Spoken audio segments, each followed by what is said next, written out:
In fact, you've got the opposite problem. They're going to be in your face with so many hitboxes and keeping you in disadvantage all the goddamn time. So, it's up to you to deal with that in a different way and handle it in a completely different way than you were handling before. And so far, looks like Sisqi's doing that well. Been meeting Raflow with their own pressuring hits right back with the dash attack with the nairs, and then when they have the chance to breathe, charging up the charge shot to get ready to flip round their key to victory. Exactly. It comes down to as well, do you fancy camping your character now, who has the most potent projectile, one of the best neutral Bs in the game? Do you fancy going toe-to-toe with Palutena and her variety of superbly big options, some of which are just a little bit invulnerable?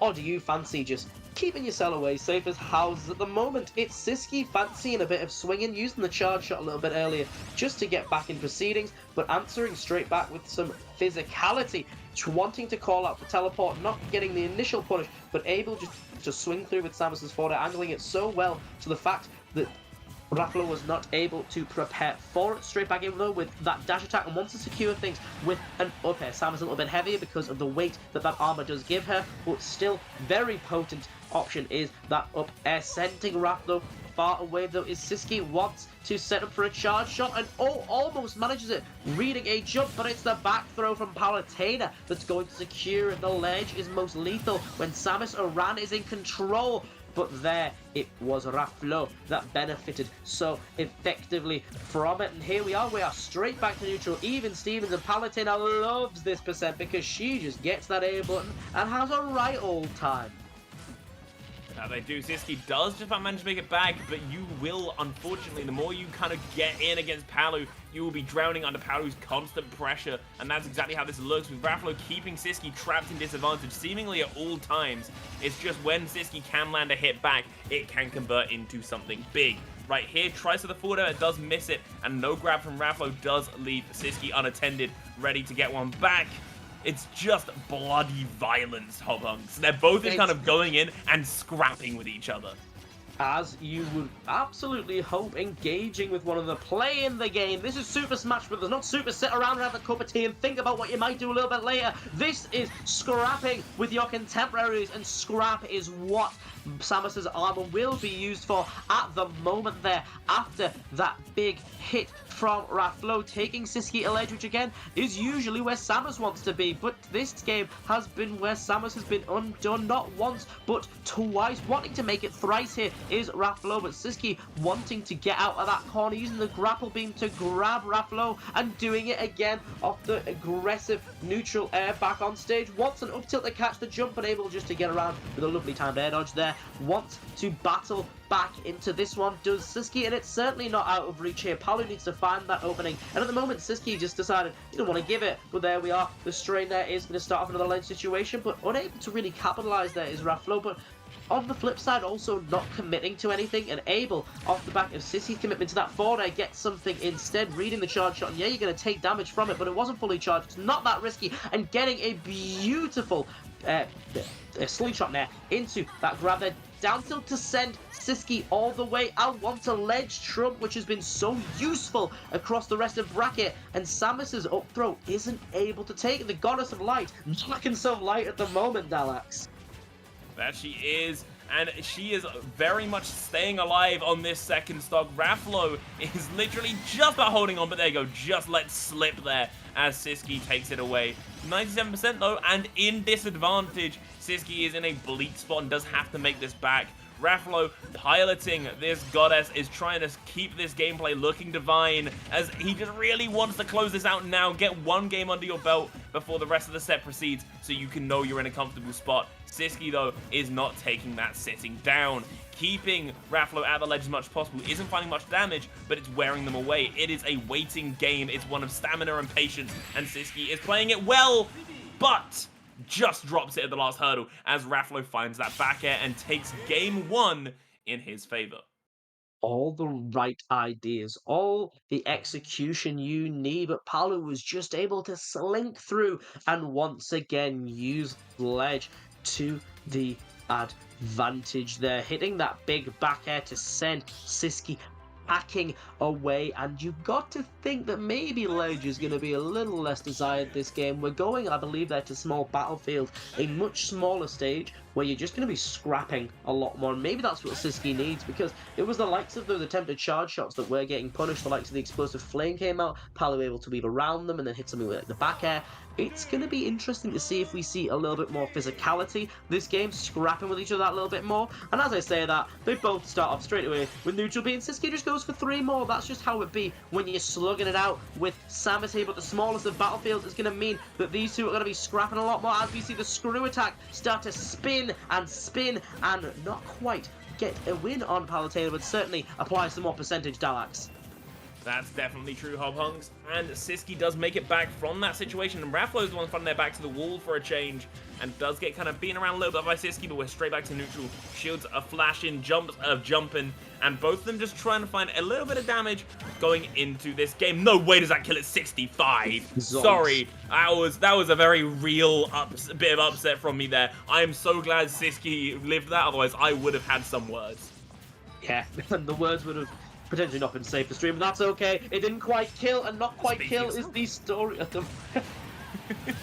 quite kill is the word there that I would also use to apply to that Samus back air, but it's the charge shot, the most powerful, potent thing that Samus can put out there. Does secure a stock, and there we go, going for that treble up air chain into a down air, not from Samus but Palu that time, just getting out of that situation. But Samus once again just wanting to put Palu in a corner, able to use the charge shot again there, which conversely, beautiful tilt by the way to catch the teleport there. Conversely, because of the smaller space, we've seen screw attack be a lot more potent. There's less room to get away with it, less time to prepare for it, and as a result, we've seen it be a little bit more useful, and useful is the word I would also attribute to that explosive flame. A big side B once again catching the space bounty hunter. You might have a barrier suit installed in that armor, but it's not going to withstand the temperatures that heaven itself projects at you as you throw out another charge shot for your troubles and catch with the forward air below ledge, Alex.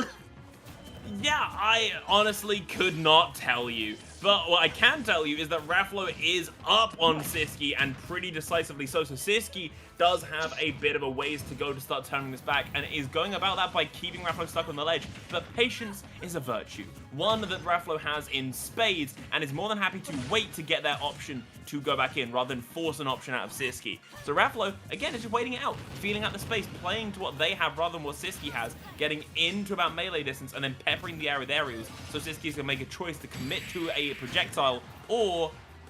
Oh, that was very, very close to killing. I'm honestly a little bit surprised it didn't. That's why I full paused. But Raflow, again, is patient, is happy, is taking this in their stride and keeping scrapping for now. Right, and when you're in that percentage deficit, that's what you want to do. You want to be in the face of your opponent. It is risky, as we see there. The teleport was called out really effectively with that speed boosted dash attack there from Samus. But when you're at that percent, you're like, I don't want to sit back. I want to earn my way back into this game. I want to scrap with you using this character that I know so well and stop you from doing what you want to do. You'll want to sit back, happy as Larry. I'll just sit here and I'll just pepper you with a super missile, maybe Morphball Bomb, probably a lot of charged shots. But Raflow there was not comfortable to sit back and go quietly into the night, sent there by Sisqui anyway. But that smaller stage, I think, actually paid more dividends towards Samus there. Again, that reduced space meant the charge shot controlled the space a lot better. You had less time to prepare for it, but you've had a lot of time now to prepare and adapt to your opponent's offense. Will we see Game 3, the central game of this set, swing into the favour of Raflow or Sisqui? We shall have to see another fresh stage here as we head to Battlefield, Alex. We are a stage mix-up. As we are going to it, and Raflow is the one that is happy to control the pace at the start of this match. Sisqui runs away, goes for those charge shots, and Raflow is more than happy to just kind of sit out, wait it out. Again, it's about that patience coming in from the Palutena player, letting Sisqui do what they want and then trying to work around it. Unfortunately, this game so far, really not working. You're taking a lot of damage off the back of the loss of last game, and Sisqui is very much starting to feel that momentum shift in his favor. Yeah, we see it here. Though you're off stage, you've acquired such a high amount of percent. The roll speed of Samus paying dividends there to actually avoid that down aerial from Palutena. The get-up attack's going to make sure that you're back to stage, but not necessarily back to neutral there, as we see Palu throw out every option in the air that she fancies to make sure that Sisqui stays in disadvantage here. Once the nair, you're going to think maybe desiring a drag down into the up tilt there certainly would have been potent at that point, and you got to think once in the back throw wasn't quite at ledge as was desired, and that time Sisqui wise to the use of the explosive flame, which has come out to punish the charge shot off stage time and time again. Samus lingering in the air that little bit more when she does throw out that big projectile, but it's the big back air, that big shield, the buckler on the back of Palutena's arm that's going to secure that stock there. But straight back into scrap is Sisqui, not wasting any time, charging up a charge up, wanting to set up a lead situation, but unable to finish things quite yet. Once a big physical hit and the morph ball bombs are making it so Raflow is having to scramble and every time at ledge here to get back, still unable to get back, planting those bombs, and Sisqui happy as Larry just to keep Raflow going those little offers. I'm building little bits of percent off this, you're not able to get rid of me, that's fine, that's absolutely lovely, but unable to find that kill there.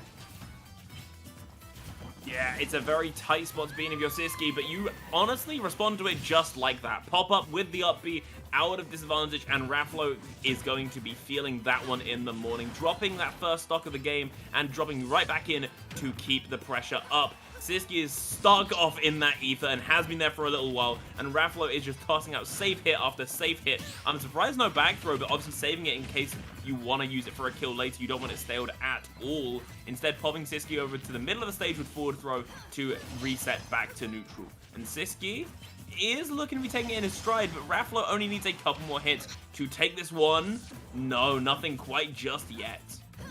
Not quite able to connect that explosive flame there, which would have been incredibly potent and certainly would have killed at that point. Firing the charge shot one way and then committing to an option the other way to try and ensure Raflow takes some damage, but some is all that was taken there, wanting to get Raflow stuck at ledge like Sisqui was for quite a portion of the game, but unable to do so as just exploding out of the corner with that dash attack. Stocks at even percentages are not, they're almost double, but positioning is even further in the inequity category, needing a big hit there to finish off this stock, but preferring to just keep Raflow at ledge, keep gathering that data of what are you going to do when I keep dropping these bombs? What are your mix?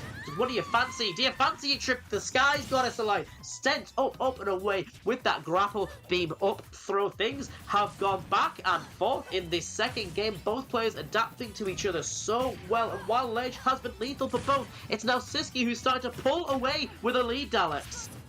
That they are. It's a very, very nice spot to be in if you're them, and Sisqui has got to just kind of cement it down, honestly. It's 2 games in a row where we've been in this point. Raflow is in a fight to stay alive and is just starting to be forced into a spot where they have to scrap. They have to just start swinging and pressing buttons at Sisqui because they need to take this stock and take it soon to force Sisqui to play safer, because I don't think he really is at the moment. He's just going in, charging charge shots, swinging back airs, because he knows that he could make this a 2 stock by catching something straight. And if Raflow's panicking, that straight thing's going to come from anywhere. And what happened? I think, hold on, I'm going to watch it back. I think what happened was Sisqui like body blocked the ledge, which made Raflow's teleport not quite go at the angle he wanted. It went straight up instead, and then he didn't have the edge drift to make it back. I think that's what happened. Either that or it was just a raw miss input on the side of Raflow. But Sisqui is looking very nice, up 2-1 in this set.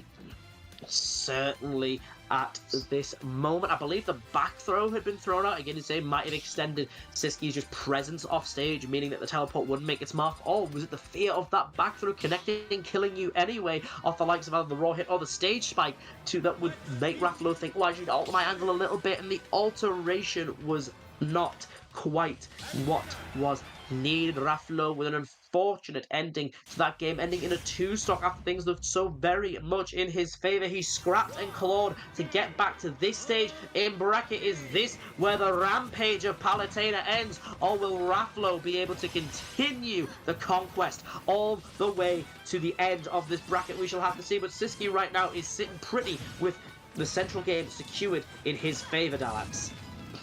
Yeah, that it is. It's a very, very critical win to get under your belt, especially the fact that you're 2-1 up at the moment. Raflow is in a fight to stay alive. This is loser's side of bracket. Sisqui, Raflow in losers, and Raflow is doing all they can to not fall to Sisqui here. Sisqui just needs one more win, and that is it, cementing themselves in a set against Gluttony in losers semifinals. And for now, it is Raflow with a slight lead that instantly gets reversed by Sisqui when he feels like it. This is basically just two EU Titans clashing, and it's crazy that it's this early in the bracket.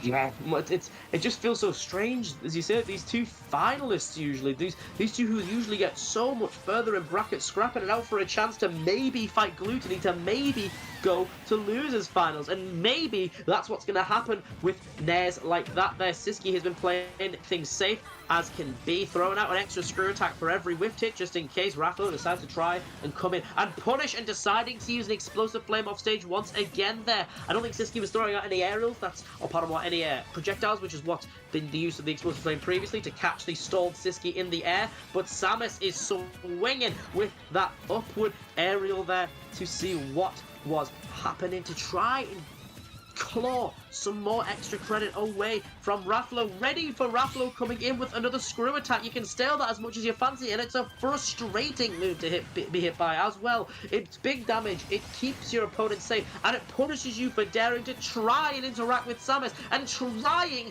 to get that up air kill there was Raflow, and still unable to secure anything. The charge shot causing so much shield stun, and then the jab able to make sure that Sisqui stays alive. 163%, not undone again, Dalax. That it isn't. Sisqui is clinging on to life at the moment, 177%, and there it goes. Raflow does find that up tilt, which does secure that kill right there. And with Raflow at 104, honestly, Sisqui only needs a couple nice solid taps, and Raflow should be seeing this stock vanish. But for now, Raflow is going, right, you can go full defense in a time like this, or full offense. The opponent can't hit you if you're hitting them first. And that is the logic that Raflow is going for. They're not going to run away. That's kind of what Samus wants. They're not going to disengage. They're not going to play safe. They're going to make sure you're always in hit stun and always in disadvantage. Because while you're there, you just can't slam them and take this stock away. And it's been working wonders. Sisqui is rocketing up to being the same point that Raflow's at. And just like this, it is a completely even game.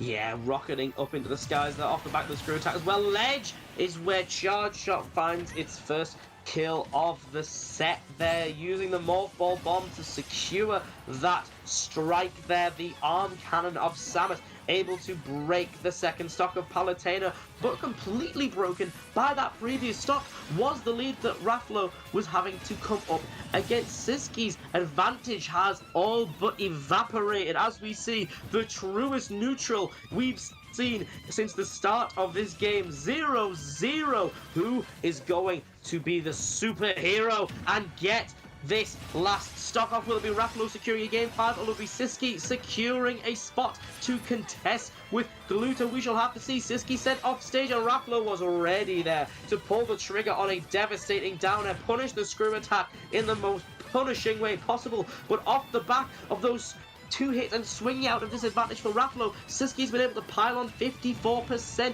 Things are staying as even as they can. Even when these two players are in disadvantage, they're finding a way to swing it back to one another and then equalize the percentages once again. Catching with the stray hits of screw attack as we come here. Raflow is once again on the back foot there in terms of percent. It's only 1.4 in it, but it's what you're going to need, those micro loots, those little hits. And there we go, the screw attack is surely stale at the moment, but that back air is not, and that big hit brings it home, despite how spicy, how slippery things look for Sisqui in the early stages of this set, adapting so beautifully to Raflow's consistent offense, introducing the screw attack more consistently. I don't care if it stales, it's what's keeping you off my back, and then whoosh, the back air brings it home. Sisqui stopping the conquest of Raflow to ensure a spot versus Gluttony in losers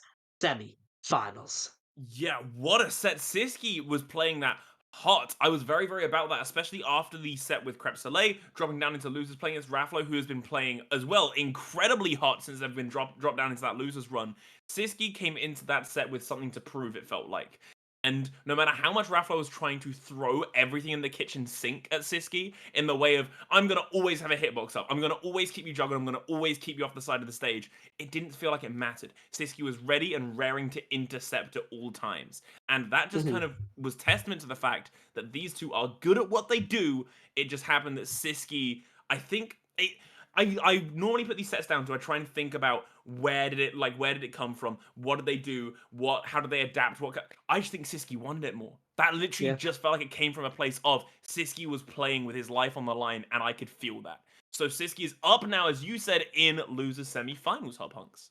Yeah, up against the Titan of France. The highest point in French competition, Gluto awaits Sisqui, while on the winner's side, we have a monumental clash between the undefeated Crep Saleh and the undeniable Mia, who are ready to see what happens at the very final stages of this bracket. But it will not be us who are taking you through it. Our time is just about up here, and we have the likes of Fabs and Jet waiting for you to take you through these final stages of bracket. If you have enjoyed our commentary today, please just have a look at our socials below, and please keep watching this stream. It's been an absolute treat to commentate, a joy to be a part of, and you do not want to miss these final sets of King of Fields.